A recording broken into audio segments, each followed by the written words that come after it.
Hey Raghunath, tell everyone about our Patreon community. Sure, Kastuba. The Wisdom of the Sages Patreon community is an incredible online yoga resource. If you like the type of yoga wisdom and culture we share on the show, then our Patreon community is a great next step. This is a listener-supported podcast, and any level of sponsorship will unlock a wide range of live and archived classes, talks, and even workshops. Raghunath teaches, I teach, and we have a host of other excellent teachers on topics ranging from yoga philosophy, asana classes, storytelling, Ayurveda, kirtan, cooking, meditation, and a lot more. We even have an incredible online Bhakti 12-step recovery group. So if you want to check it out, go to patreon.com/wisdom of the sages. All right, let's get it on. Om Namo Bhagavate Vasudevaya. Om Namo Bhagavate Vasudevaya. Om Namo Bhagavate Vasudevaya.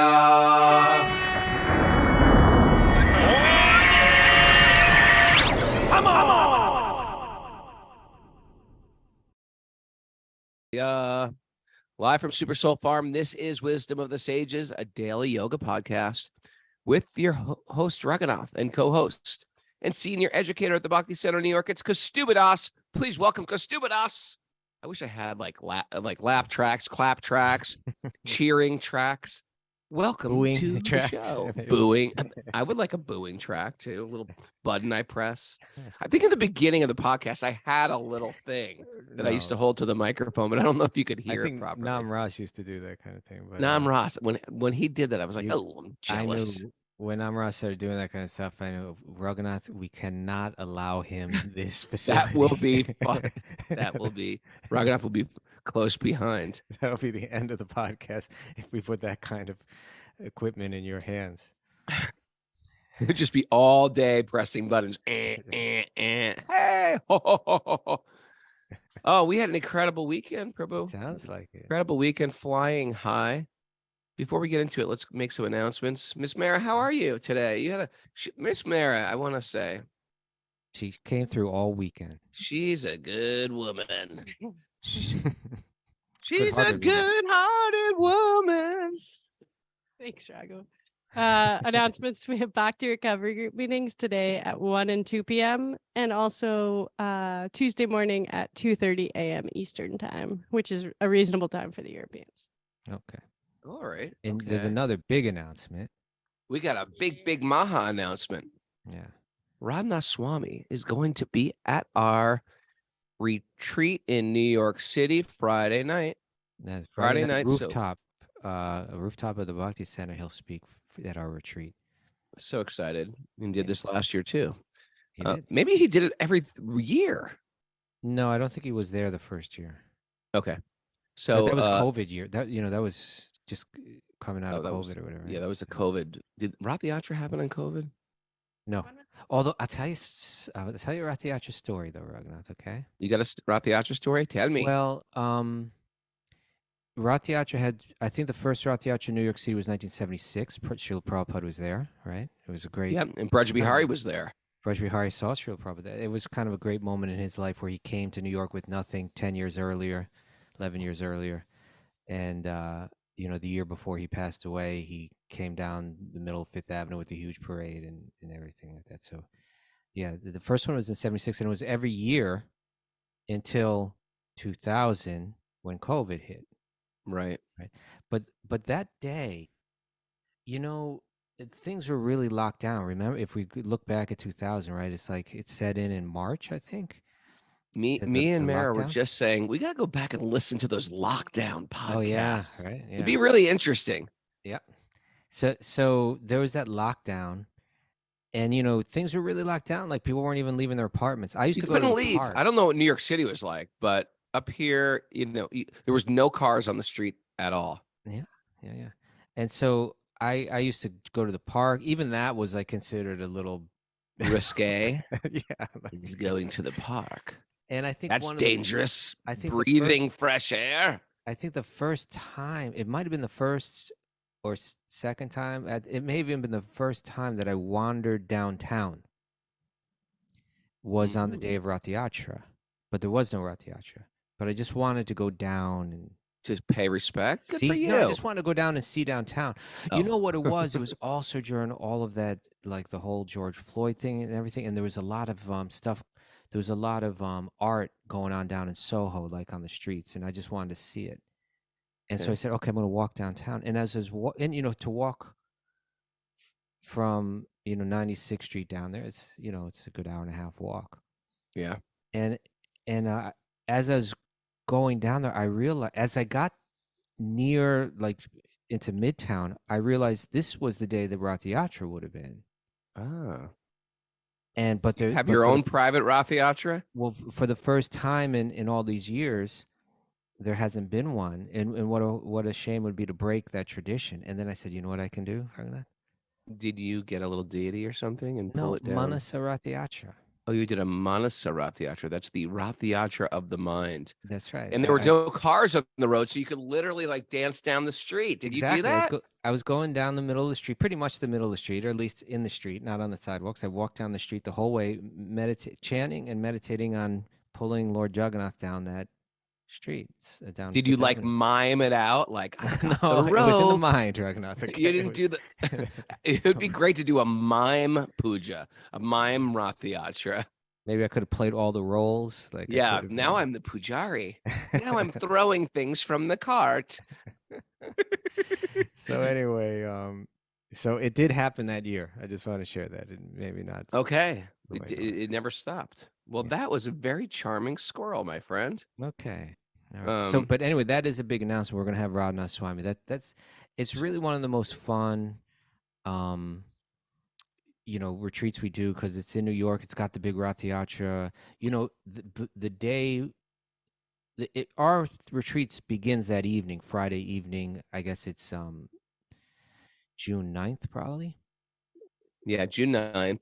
You can, by the way, on the side note, you can register at the bhakticenter.org BhaktiCenter.org. for that retreat, and it's almost filled up, by the way.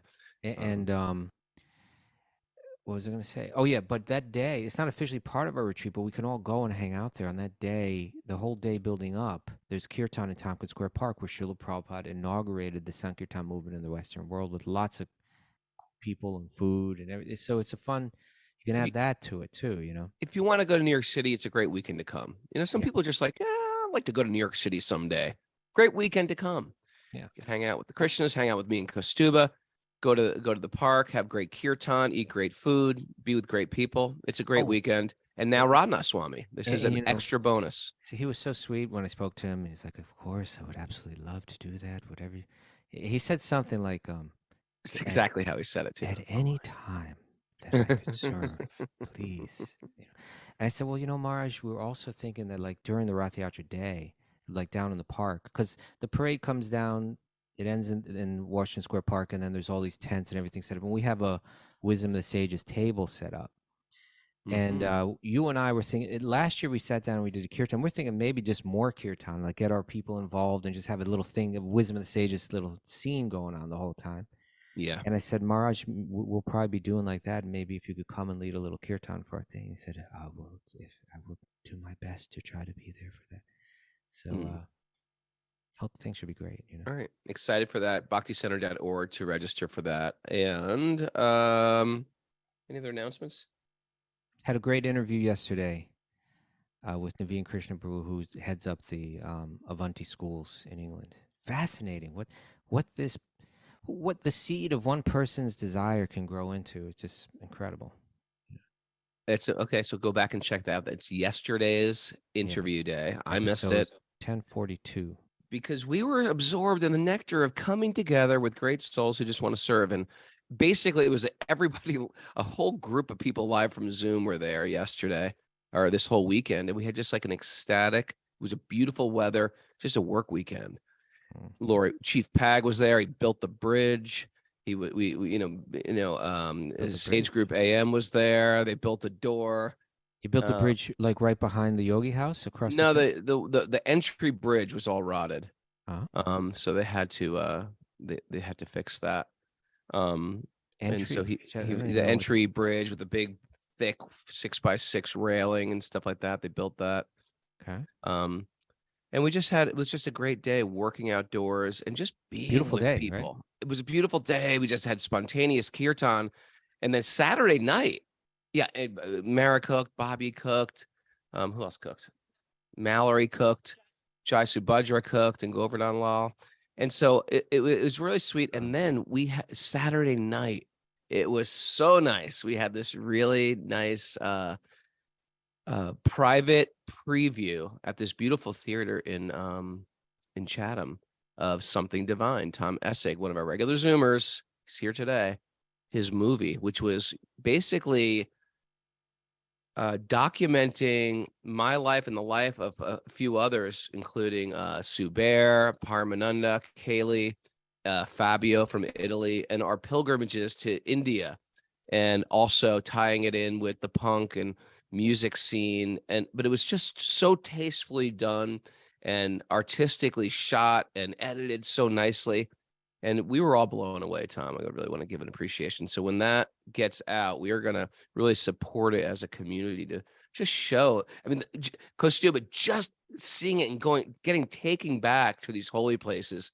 People were in tears. Yeah. People were in tears just watching it. And you know what? And another interesting thing, Kastuba, there were some people that Tom knew through somebody else that I haven't seen, like I didn't really know. And they were coming up to me like kids I knew from my kids' school when they were little, just not devotee people necessarily at all, just sort of like maybe they were my yoga students or friends from school, and they're coming up, hey, Raghunath, haven't seen you in years. The podcast is great. I listen to the podcast all the time. I was like, you do? They're like, yeah, oh yeah. I mean, there's so many podcasts out there, but say, we listen to this one. I was like, it's shocking how many people are out there that are others that listen to the podcast that, haven't really opted into bhakti necessarily, but they feel like, there's a good thing out there. Yeah. And I think that's important that we really see the width of how many people listen. Some people are very focused on their bhakti path. Some people just need a little uplifting in the course of the day. Mm-hmm. So welcome out there. Take what you need from the Srimad Bhagavatam and from these sacred teachings. And run with it. And before we go, I just want to say, because I'm looking at Cindy Lunsford right now, there's a 200-hour Bhakti Vinyas teacher training this summer at Super Soul Farm. It's July 13th through the 28th. And you can find that on my website, raghunath.yoga. If you ever wanted to do a immersive teacher training, it's going to be great. Me and Cindy and Bobby Marchand, who's also live on Zoom, they're going to do it. What a great way to do it. Infused with bhakti and prasad and kirtan and moving your body and breathing. So check that out because space is limited. What else you got? One last thing is to remember to sign up for Sage groups. So many of the groups have filled up already. Is Maris filled up? Oh, Maris filled up last week. They are. And but try to find one. And if you can't find one that works out, even if it's like the person you don't know anything about, give it a try. And if you can't get in one that works for you in terms of timings, then write into us. Let us know. And then we'll try to create some new groups that'll work for people. Mm-hmm. But sooner you do that, the better. Right away, today. Do it today. Do it now. Do it now. Not now. After everything. The show, do it. Then you do it. All right. Okay. Ready for a nugget? Let's dive into the nugget. You know what's going to happen today is Raghunath. We after a whole week of struggling in the forest of material enjoyment. Yeah. Hopefully today we're going to get out the other side. Let's get out of the forest, man. But we're still in it. Oh, that is a great slogan. Get out of the forest. Okay. Did I just make that up? Have we said that before? I don't think so. Get out of the forest. Okay. Here we go. The nugget. Ready? This is from Robert McNamara. Do you know who Robert McNamara is? No, I don't. This is the kind of thing I was into when I was a kid. Researching all this kind of stuff. But he was the Secretary of Defense under Kennedy and then Johnson. You were researching the Secretary of Defense when you were a kid? I was studying. The Vietnam War was like a huge thing. Okay. And so, he crossed, really it's all through rock and roll and all that, but he crossed, the counterculture was countering him, he was a very important figure, a very controversial figure, and all that. That he was a guy who was, he was speaking on behalf of America's involvement in Vietnam. Mm. And Radhanath Swami, again, years ago, he spoke to myself and a few other at the time leaders at the Bhakti Center, and he recommended. He has such insights, He's and got insight. he was just talking about the nature of this world, particularly in the age that we live in, is people were prone to assume the worst in other people's intentions. Hmm. And therefore we really need to communicate well.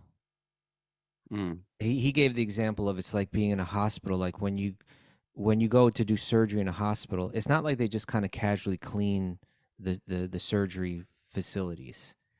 They sterilize everything. It's like, Right. extreme, because one little germ can take root and grow into a disease that'll kill someone.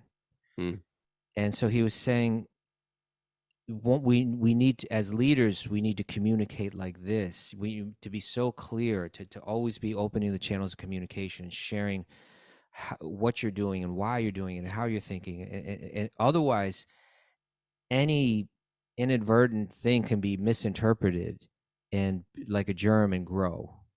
And he encouraged us to watch a film, which I still haven't watched, although I've seen clips from it. A film called The Fog of War. The Fog of War. Okay, let's Fog put of that on the War. film list. We gotta watch that one. Right? Fog of War. It's like I Sounds can like- legally watch that one without feeling guilty about it. Oh, that's why we recommended it. It's not Maya. And The Fog of War was a book that's based off of the writings of Robert McNamara, where he and other people are being. It's a documentary where he and other people are people that were leaders of that war from both sides. Mm-hmm. Are commenting on what they were going through and what they were thinking and what they learned through it. Mm.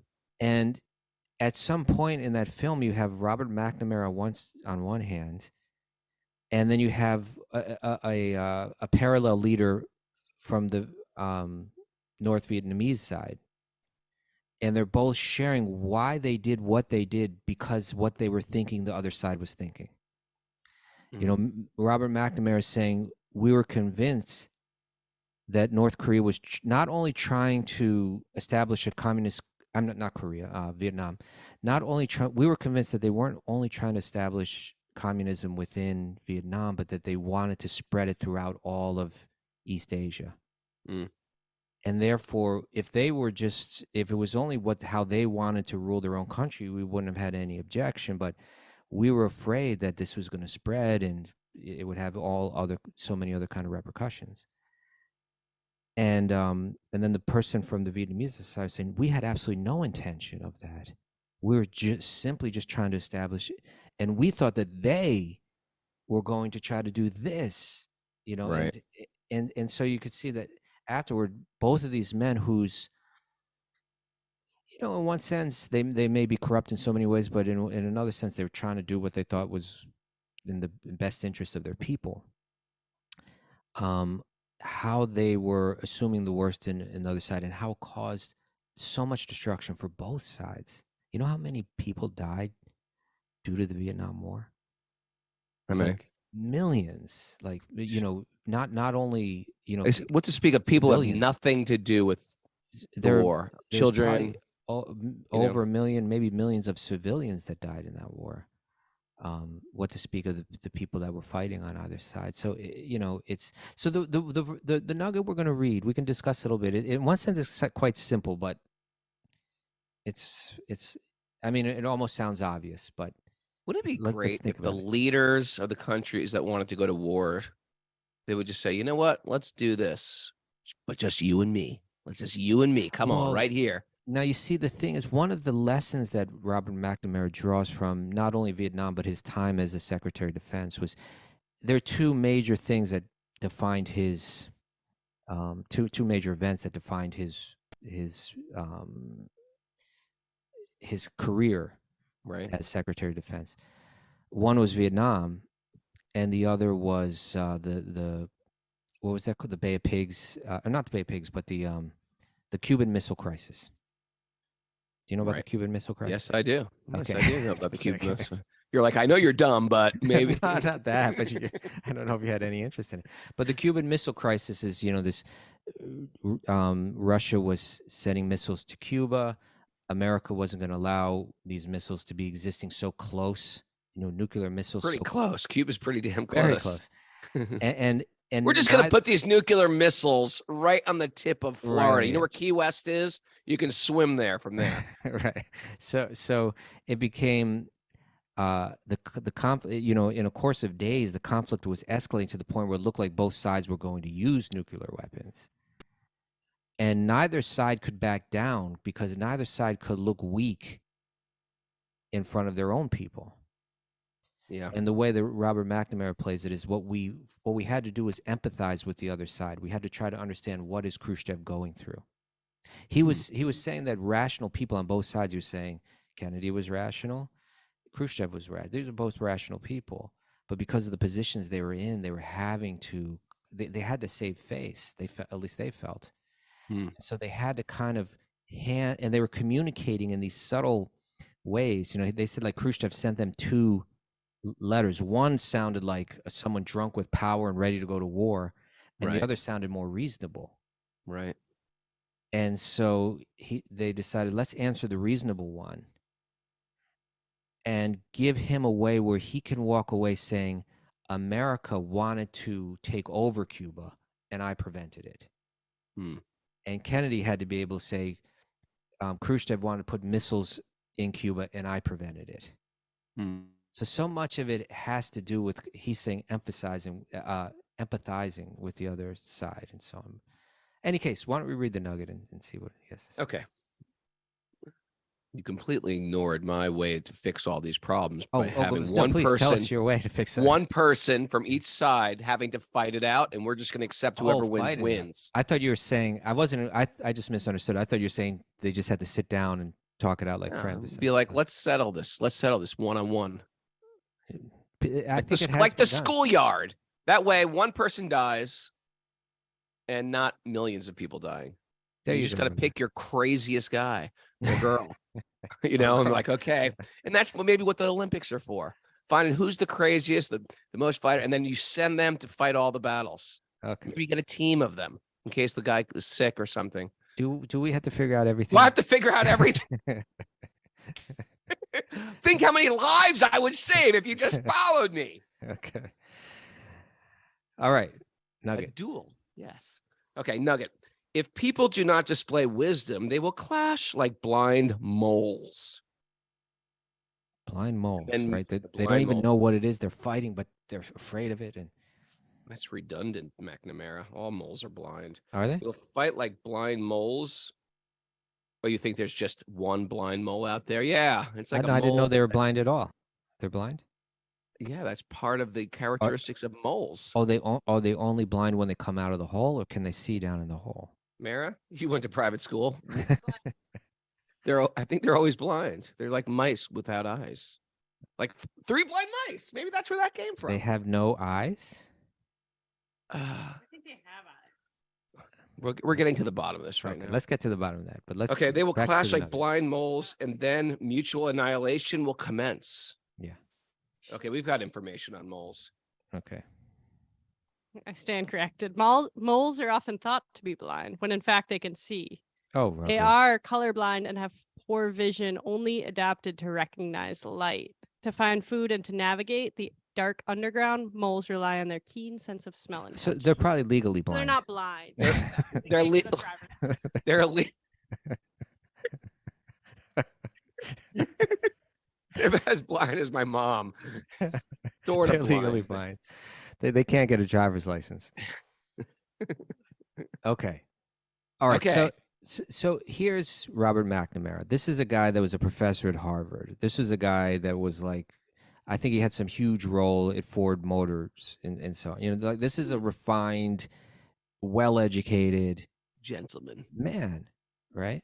Yeah. But he's saying that, I become a blind mole if I'm not careful, if I do not display wisdom, right? In other words, it's just one thing that I was so impressed with our guest yesterday. You know, that like he had this idea that like we need to invest spiritual wisdom into our education, and he found a way to get the government behind it and create these beautiful schools where kids are encouraged to develop character and to develop spiritual insight.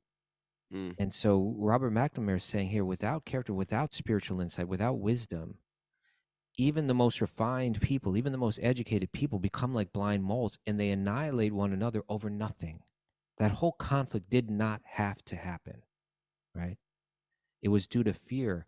You know, we feel that when we're not attuned with our spiritual nature, when we're not convinced that within me is all that I need to be happy, and other than that, I'm willing to accept a relatively simple lifestyle because I don't need complicated externals to make me happy. Then there's no need to fight. There's enough resources for us all. But when we're not convinced of that, we're always afraid. You know, we're afraid of things that don't even exist. And then we're forced into the material energy forces us into conflict, right? And we fight in so many horrible ways. That's yeah. That's what we're doing here. We're trying to extract wisdom so we can see sort of both points of views. All last week was sort of like what's right in front of you and what's zoomed way out, the bigger picture. But even in relationships and conflict, it's super important. Or else you're just frustrated. You got your heels in. You're seeing you're just your vantage point is so limited. You're never going to have peace in this world. Yeah, exactly. That's that. You know, there's one commentary where Prabhupada writes. I wish I knew exactly where it was. We should try to go and find it, but maybe someone can Google it. If I use the right words, it would come up. But I think he says something like conflicts or battles on large and small scales. He says this is what's going on in this world, right? Yeah. McNamara is talking about it going on large scale, right? Even people are afraid of nuclear weapons, the annihilation, you know, of humanity. Right? But the same principles apply, in our individual relationships. Either we're battling on these, we may be battling in terms of nations battling one another in wars. We may be battling in terms of business. We may be battling in terms with neighbors. Even within our own families, father and son, everything. Yeah. So that large and small scale, these battles are going on. If we're missing that wisdom, if we don't have these things that Bhagavad Gita is teaching us, to see the spirit in every living being, see the humanity, the sameness, the oneness in every living being, and to feel the conviction that what I need I can find within. Those are such powerful principles, and without them, as he's saying, we're like blind moles, and we fight large scale, small scale. We fight with one another. No peace. I have a couple of his lessons that he derived from his time that he shares. The clips I've seen. It's kind of like, he was hated by all of the anti-war protesters, like absolutely. Like he was seen as like the cause of so much death and suffering, and I think he even realized that he was in many ways, like years later when he's looking back at it, and he's on one hand he's admitting it, and on the other hand he has that human frailty of not being able to admit it, so he's like, in that film he's kind of like going back and forth, but he did kind of churn some wisdom, or he was able to have some real introspection, and some of the lessons he shared, which again are work, applied to his large scale conflicts, can apply to our small scale conflicts. One of his principles or his lessons was he said we misjudged then and have since the geopolitical intentions of our adversaries, and we exaggerated the dangers to the United States of their actions. Do I do this in life, right? Do I exaggerate the danger? Do I maybe it's just in misinterpreting someone's intention and how they said that last sentence, and I interpret it as if it was an attack against me or a slight against me, or we do this kind of thing all the time. We're prone to do it when it's not even there. Maybe the majority of the times we do it, it's not even there. And two, we fail to recognize that in international affairs, this is in a sense is what I call wisdom, right? We fail to recognize that in international affairs, as in other aspects of life, there may be problems for which there are no immediate solutions. At times, we may have to live with an imperfect, untidy world. In other words, don't think that we can adjust everything in this world so it'll be just like as we want it. It'll never be as we want it. Be willing to live with certain things in your life that aren't ideal, because you're tapping into something. As long as you're trying to change everything externally, you'll never be able to go within. Right. So anyway, I thought he had some interesting lessons. Fog of war. You know who got a lesson this weekend? Rocco, my son Rocco. Oh. So I finished that movie, and I get this text message, Dad, I just got in a car accident. No. I was like, what? I'm okay, but we're going to the hospital. I was like, what? And found out that he was with a new driver, and they pulled into traffic, and a car hit them going 70 miles per hour. He told me 70 miles per hour. 70 miles per hour. He told me that if they hit the door, sort of T-boned, if they hit the door, the driver would have been dead. But they hit the front wheel. Lay this. Rocco is in a car. He's pulling out. He's in the passenger seat with a friend who's a new driver. They pulled into traffic, and supposedly this other car was flying by and smashed them. At 70 miles an hour. That's what they said, 70 miles per hour. And both cars were totaled. I think they were okay, but I'm not positive. And it's one of those things. He goes, I almost took off my Tulsi beads to go to work, but I kept them on. I'm so glad I kept them on. But it's just one of those things, a moment, and everything's changed in your life and everyone that loves you's life. That is our precarious situation in the material world. Know it at every moment. Woo. Okay. Hare Krishna. Now let's get ourselves out of this. We got a few more verses, and then we're out of the forest of material enjoyment, out of the jungle. Let's do this. Narayanam namaskritya naram chaiva narotamam devim saraswatim vyasam tatojayam madirayat. Before reciting the Srimad Bhagavatam, which is our very means of conquest, one should offer respectful obeisances to the Supreme Lord, Narayan, unto Narayan Rishi, the supermost human being, unto Mother Saraswati, the goddess of learning, and to Srila Vyasadeva, the author. Nasta prayeshu vadreshu nityam bhagavat sevaya bhagavati uttama bhaktir bhavati naishtiki, by regular attendance in classes in the Bhagavatam, and by rendering service to the pure devotees. All that is troublesome to the heart will become eradicated, and loving service to the Supreme Lord, who is praised with transcendental songs, will be established as an irrevocable fact.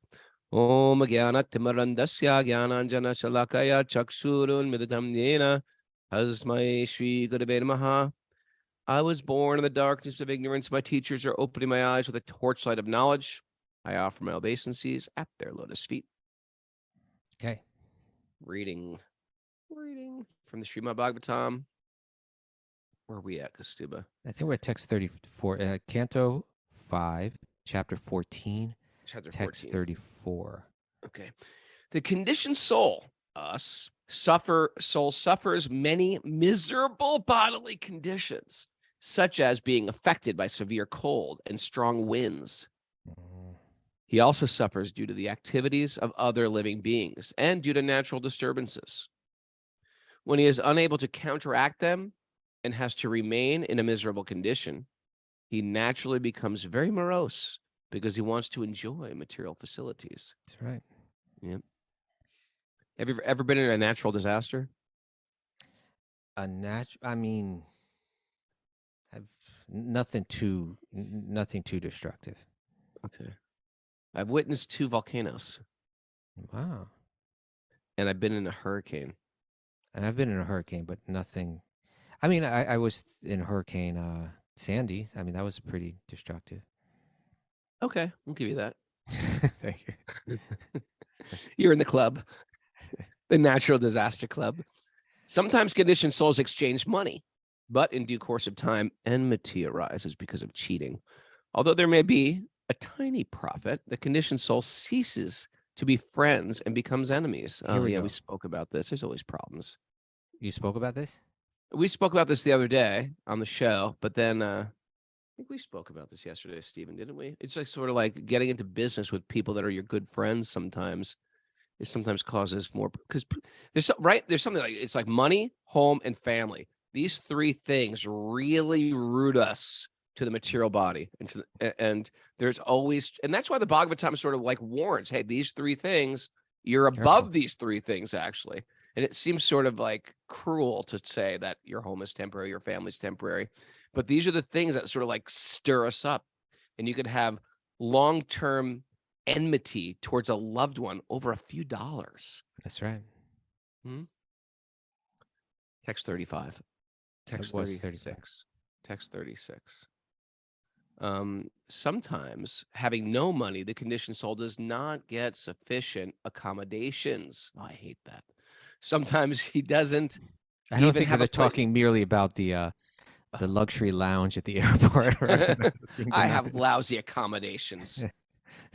Sometimes they don't get sufficient accommodations. Sometimes he doesn't even have a place to sit, nor does he have other necessities. In other words, he falls into scarcity. And at that time, he's unable to secure the necessities by fair means. And he decides to seize the property of others unfairly, right? Like you look around this world, this is, all these haves. I'm just going to take from the haves. They should be giving it to me anyway. Why do they have and I don't have? Yeah. Right.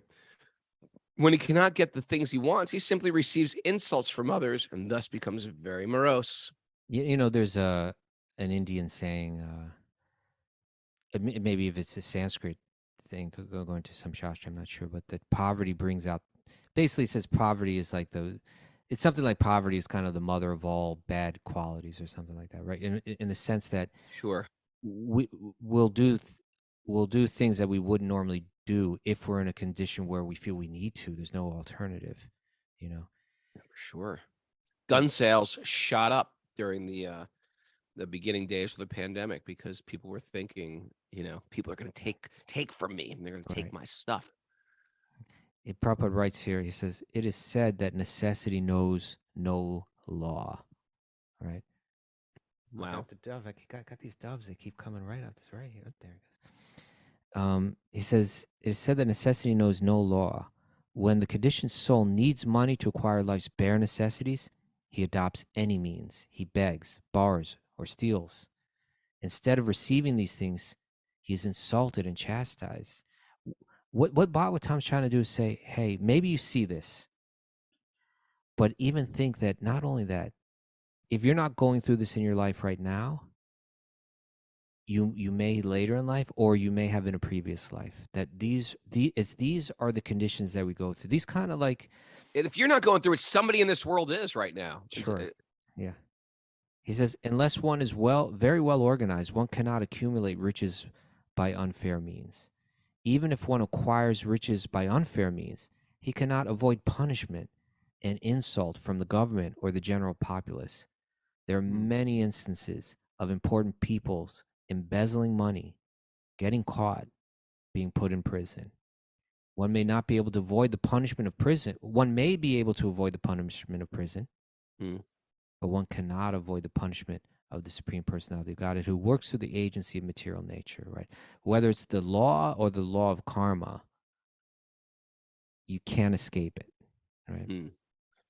I was talking about this weekend that there's all these laws and rules we follow when we think like God is a spoiler. Why does God want to spoil our fun? And so sometimes we'll ask a teacher, a guru, a friend that we want some advice from, and they'll say, you got to let go of this, you got to let go of that. It's not to be a spoiler.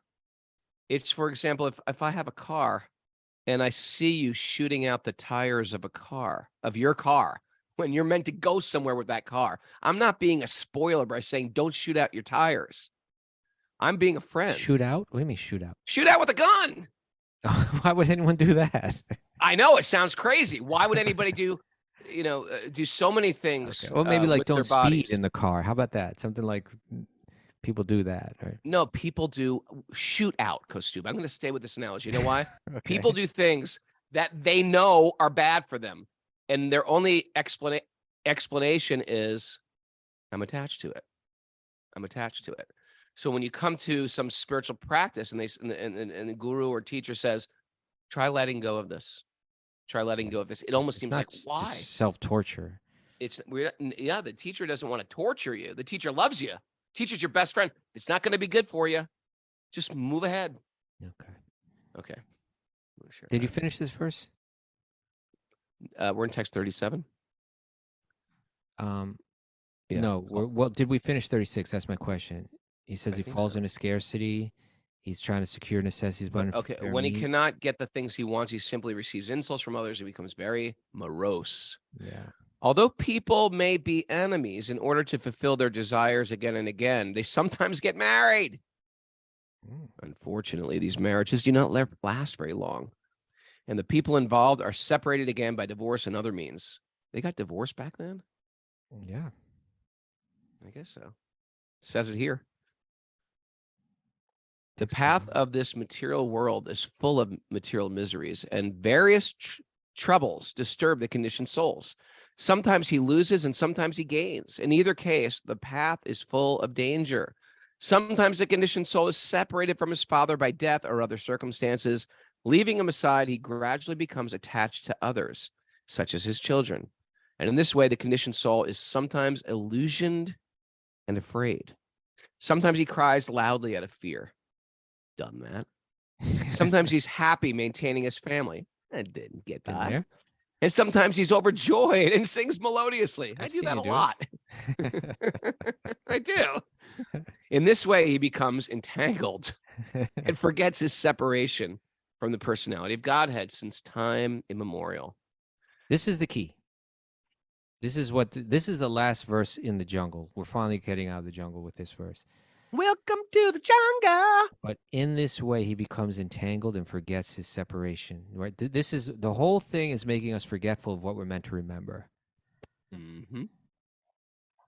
Those who are self-realized. Thus he traverses the dangerous path of material existence. And on this path, he is not at all happy. Those who are self-realized simply take shelter of the Supreme Personality of Godhead in order to get out of this dangerous material existence. Without accepting devotional path, one cannot get out of the clutches of material existence. The conclusion is that no one can be happy in material life. One must take to Krishna consciousness. It's a mirage. You think it's going to deliver happiness. In the end, there's so much suffering that comes with it. Right? Now, Prabhupada writes this in the commentary. He says, by thoroughly analyzing the materialistic way of life, which is what these past couple chapters have done, any sane person can understand that there is not the least happiness in this world. From a spiritual perspective, that's what it is. Right? In other words, we might say, oh, look at a prison. There's no happiness in that place. And someone would say, oh, no, come on. Like during the day, right? I got my Jell-O. Play basketball, lift weights. Yeah, but no, it's like it's a place of suffering. Just let's understand that, right? He says, however, by thoroughly analyzing the materialistic way of life, any sane person can understand that there's not the least happiness in this world. However, due to continuing on the path of danger from time immemorial, far, more lifetimes than we can remember, and not associating with saintly persons, the conditioned soul under illusion wants to enjoy this material world. Material energy sometimes gives one the chance at so-called happiness, right? Little Jell-O, little weightlifting, little basketball in the prison. Little Jell-O. It's not vegan Jell-O. Little so-called happiness, yeah. Material energy sometimes gives him a chance at so-called happiness, but the conditioned soul is perpetually being punished by material nature. It is therefore... If I was in prison, I would be ripped. That's not the point here. It is therefore said, Dandya Jane Raja Yena Nadite Kubaya. That's Chaitanya Charitamrita. Materialistic life means continuous unhappiness, But sometimes we accept happiness as it appears in between the gaps.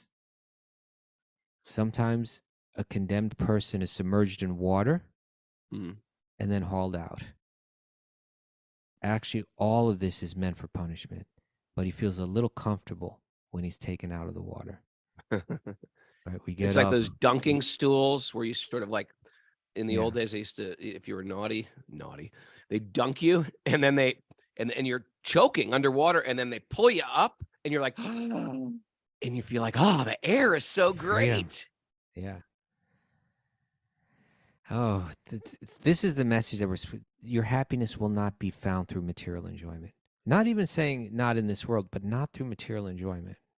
Right? It's only found in a higher state of consciousness. No matter how many arrangements you make, no matter how many shifts you get, luck, unlucky, understand that even this happiness that we're chasing after like a mirage is just something that's popping up between the gaps of, if not intense suffering, boredom, monotony. It's like you wake up, you go to work, you do this, you do, maybe you get a gap. Maybe that gap even feels like it's years, but it's you just slipping something into that gap. Death is going to come. Death of loved ones is going to come. Disease is going to come. All different forms of suffering are here. That, not to say this world is black and negative, but our point is we have the opportunity to transcend it. We have the potential for so much more if we can understand who we really are. Self-realization. Beautiful. At first, it was very depressing how you started that little soliloquy. Okay, well, things are gonna pick up now. Okay, thank you, my happy morning bird. Text All 39. right. Text 39. Saintly persons who are friends to all living entities have a peaceful consciousness. Huh. They have controlled their senses and their minds, and they easily attain the path of liberation, the path back to Godhead. Now, here's a brighter thing, right? It's the whole thing's just brightened up. Yeah. Being unfortunate and attached to the miserable material conditions, a materialistic person cannot associate with them. Being unfortunate and attached to the miserable material conditions, a materialistic person cannot associate with them. Yeah, this is it. We're attached to misery. We know things are bad and we're still attached. Someone was just telling me about a parent who was dying of lung cancer but cannot stop smoking cigarettes. So the very thing that's killing us sometimes, the very thing that's our low ceiling in our spiritual life, we just can't give them up. We know there's so much. If we could just jump over that, we just can't give up those things. And this is why we need a community to sort of like poke us and prod us. Come on. You can let go of that. Instead of bringing each other down, a real friend is one who just lifts each other a little higher. Up where they belong. Be that good friend to a person. What do you say? Well, look at it right here, Raghunath. I mean, in one sense, this is simple, but in another sense, it's something you can think about a lot and not just read it like a page and say, yeah, I agree with, like a page in a book and I agree with that, and then flip the next page, but take it into one's own mind, into one's own heart, into one's own life. Saintly persons who are friends to all living entities. So that's a whole clue to life right there, right? That one line. Yeah, they have a peaceful consciousness. Even though they're in that jungle, they're not, again, the picture, I shared this with you last week, Raghunath, that there was this, nature video, British nature video, and the guy spent like 3 days in the jungle. Thought he was going to do this interesting nature documentary, and he's like, and then you see the guy and he just looks desperate, right? He's got rashes and he's all bitten and he's suffering and he's sweating like crazy. And he's just like, get me out of here. Help me. It's like, I can't take this anymore.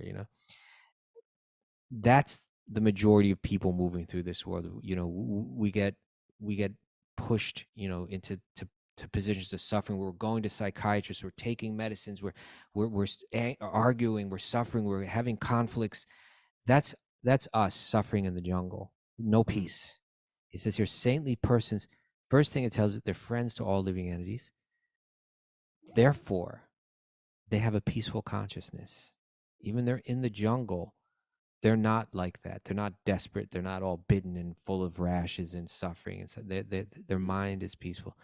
They have, how so? They have controlled their senses and minds, right? They've gained, I'm no longer following the dictation of the programming of the mind, which is telling me to fight for the resources that are apparently limited, that have me convinced of the difference of every other living being, that got me deep in the fog of war, right?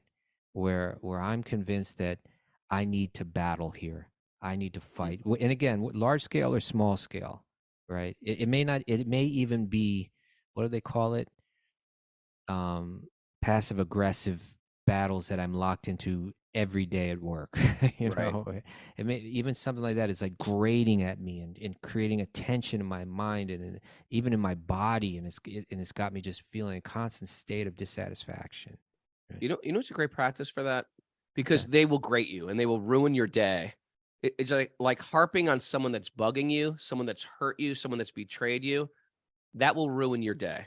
And that, truthfully, it becomes a regular practice and you become good. And you retell those stories again and again. They become like stone. Loops. They become like the real narrative of what happened.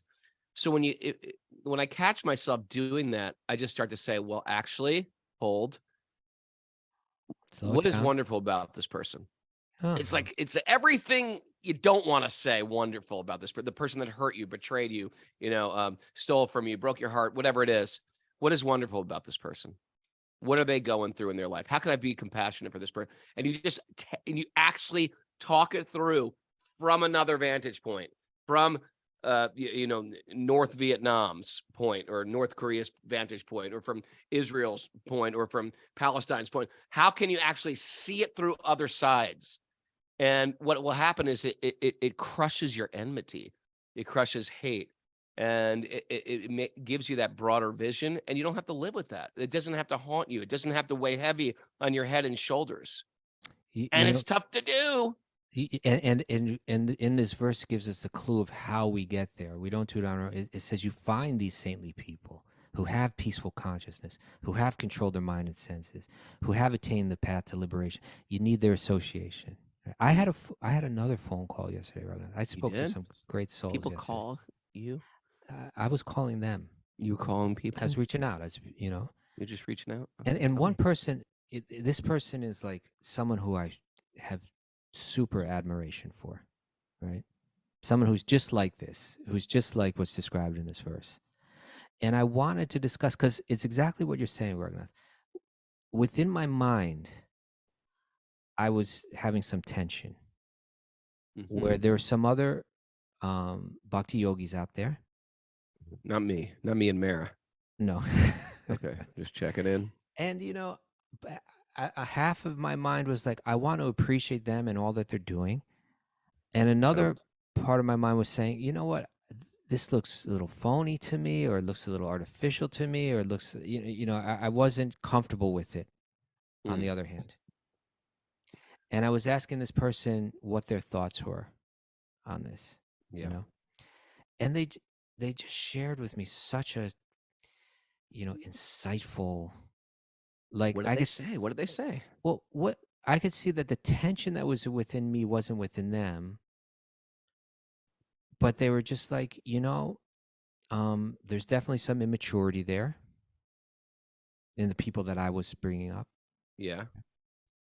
He said, and what we've seen historically is that when there's that kind of immaturity, there's a correction going to come down the road. Sure.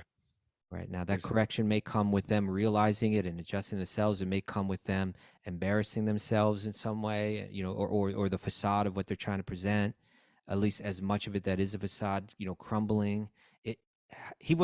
This person wasn't telling me all these things, but he was, without going into too much detail. But the way that he saw it, I could see there was no tension in his mind. There was no animosity there. There's no confusion there. It was just, it was kind of like part of it related to what that thing that I read from Robert McNamara, is that we fail to recognize that there's certain aspects of life, there's certain problems, there's no immediate solution. Whoever I'm thinking about doesn't need to be immediately corrected, doesn't need me to speak out against, doesn't need for me to even to feel internal tension about. I can know that at times we live in an imperfect world, and that the way, particularly when it comes to the lives of people that are trying to practice bhakti yoga in any way, Krishna gets involved, and on one level or another, the correction is made. Maybe in a graceful way, maybe in a way that's not so graceful, but I don't have to control it. Be I don't have to Yamaraj. You control don't have to it. be Yamaraj. You don't have to figure it out. Yeah, and- even internally, right? Like I can just Right. accept what's good there and not have to worry. If it's not something that I feel like I can help with, then be comfortable just knowing that let time play out and see where it goes, and hopefully it can be corrected in the smoothest way possible. And if not, it'll be corrected in another way. We've been auto-corrected in our own moves also. When I was like, plowing forward, then all of a sudden things come to a halt. Yeah. And, War Krishna will slow you down a little autocorrects. bit. Yeah. Age will do that to you too, right? Yeah. Yeah. Yeah. I think Okay. we're out of time. We're out of time, and Miss Mara's got some valuable information. We call them takeaways. Okay. Miss Mara, please. Get out of the forest. Get out.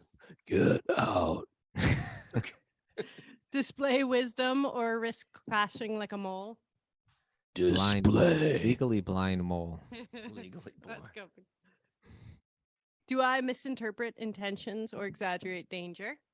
Do I? That would be a great T-shirt. We don't need your sarcasm, Raghunath. Not sarcasm. Well, okay, it So you think was. it would be a great t-shirt? Yeah, it would be a great T-shirt. That would be a great T-shirt. Right. I'll get one for you. Be willing to live with an untidy, imperfect world. In some ways, we have to. Certain things we need to accept, right? Change what we can. Yeah. Don't tell me to pick up my socks. Not like that. Necessity Raghunath. knows no law. What's that? Necessity knows no law. Oh, necessity. Ooh, I'd wear that shirt. That's like an outlaw shirt. Never take off your tulsi. Oh, never take off your tulsi. Sometimes you're thinking, you know what? Well, I got to Necklace. do this thing. I should just take off my tulsi. Leave it on. Whatever you're doing, there's danger there. We don't have to be Yamaraj. You don't have to be Yamaraj. Don't have to be You the don't judge. Don't have to be the jury. I can be. What was it? We had that some weeks back, right? I don't need to be the judge. I don't need to be the jury. I can just be the witness. Oh, I I think like we- that. didn't I don't we have remember that? it. I think we had something like that some weeks back.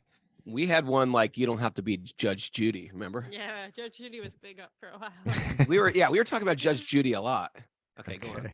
The Europeans are like, what? Oh, there you go with that. They always say Europeans. that. They always know. They don't know who Judge Judy is. You'd say this every time too, and then someone on the chat board says, "Yes, we know." All who right, Judge Judy is." Tina Shy, do you know who Judge Judy is? Put it on the board. She says no. Thank you. Rest One my case. European. Oh, Sega. Yes, we do. You see, Sega's just Portugal. Oh, Portugal. All right. Portugal knows Judge Judy. Be that uplifting good friend. Can't argue with that. be that good, uplifting, good friend. That's like one of those nice bumper stickers. Be nice, be kind. Find world peace. What was that? Visualize world peace, right? Visualize world peace. Talk it through from another vantage point to crush your enmity. Crush your enemies. No, not Oh, enemy, crush your enmity. And Maybe And? that's actually a good T-shirt. Crush your enmity that is good. Mm-hmm. rather than enemy. Yeah. Yeah. Mhm. Public enmity. How about that? Public So- enmity number one. Public enmity number one. By the way, I heard this thing by Chuck D. Someone shared with me. It Yeah. sounds so Krishna conscious from Public Let me see. Enemy. Are you gonna? I'm not going to say it, but I can't remember it, but it was very spiritual. It was something like you'd hear on the show. Okay, good. We got to go out and find that then. Okay, I'll find it. I did a spoken word with Chuck D once. Did You you? know Anything that? else you want to share? No. Nothing else about Chuck D and Flavor Flav. I'm going to pass. Okay, Mara, what else? Is I that think it? I'm the Chuck D and you're the Flavor Flav sometimes here. What do you Okay, think? I'll take that. I like Yeah, I'll Flavor take Flav. that. Yo, my man, the stupid. And Oh, we didn't do our and yet? no, I've been trying to do the and, but you keep Sorry. Chuck D squirreling me. And And moles are legally blind. well, so they're legally blind. They're not entirely blind. No, they're not. Greg Blind DeGason as a met Flavor bat. Flav. How about bats? Are bats blind? They got What? that Who sonar. have we been just like? I feel like we have this like prejudice against bird. Yeah, maybe you don't even know that. You thought moles were blind too. You thought that, Raghunath. With all your education.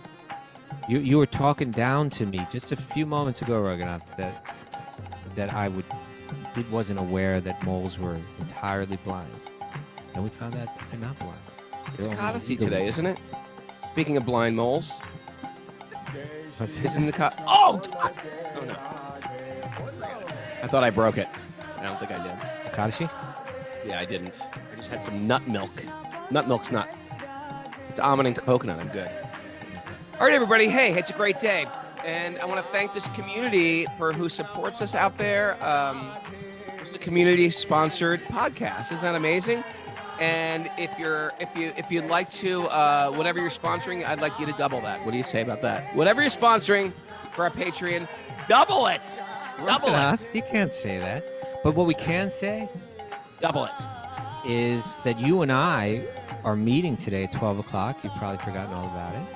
No, I didn't, my friend. Okay. 30 minutes. Oh God. And what are we discussing? What are we discussing? I'm not telling you what we're Oh, discussing. you see, you didn't remember. You totally forgot. I remembered the meeting, but I forgot about our meeting. We're discussing new things that we want to bring. We want to kind of bring a lot of new stuff to Patreon. Get a lot of new courses and classes going on. Very shortly. I thought you said we're bringing a lot of horses. I was like, oh, interesting. Horses. So very soon, I think when Mara's giving her announcement, she's going to be saying more than just we got to. Yeah, we got a new horse. We got a new horse class going on. A lot of stuff going on. A lot of stuff, yes. So if you like what we're doing, you get something out of this, kick in something to patreon.com/wisdom of the sages. Or if you're already doing something, you just double it. It might be double the fun, double the devotion. Was Flava Flav kind of like the squirrel of the two? He was like squirreling off of. He was like the let's get this party started. The hype man. The hype man. But he also